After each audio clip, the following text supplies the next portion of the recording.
আসসালামু আলাইকুম ওয়া রাহমাতুল্লাহি ওয়া বারাকাতুহু। আলহামদুলিল্লাহ ওয়াসসালাতু ওয়াসসালামু আলা রাসূলিল্লাহ ওয়া আলা আলিহি ওয়া আসহাবিহি আজমাইন ওয়া মান ওয়ালা আম্মা বা'দ।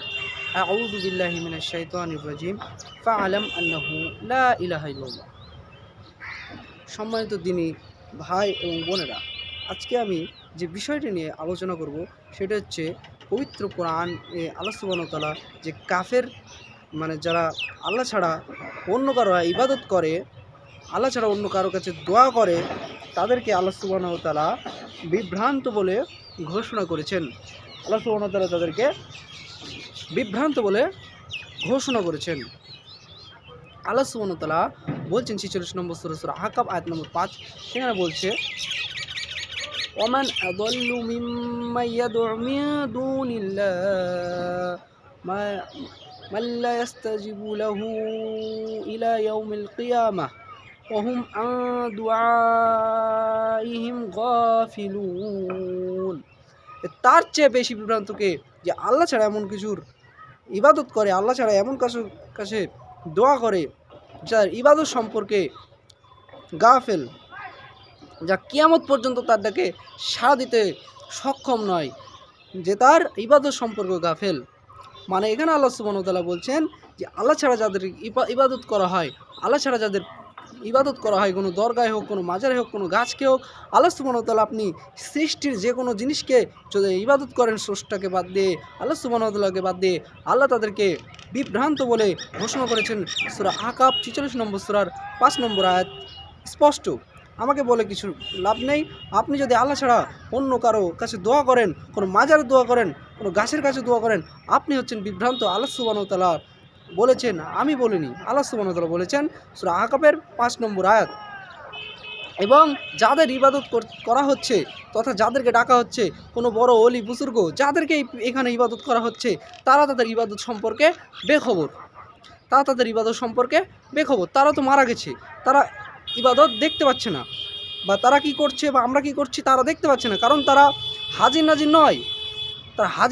মানে সব জায়গায় উপস্থিত এবং সব কিছু প্রত্যক্ষ করতে পারে, তাদের এই ক্ষমতা নেই। একমাত্র আল্লাহ সুবহানাহু ওয়া তাআলাই হচ্ছে এই গুণের অধিকারী।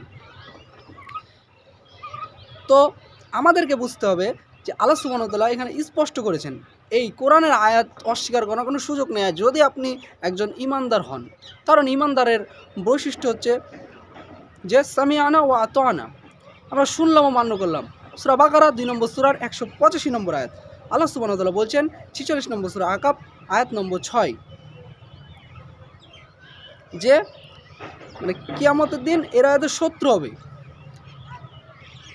মানে হাসরের দিনে সবাইকে উপস্থিত করা হবে এবং এরা এদের শত্রু হবে কিয়ামতের দিন।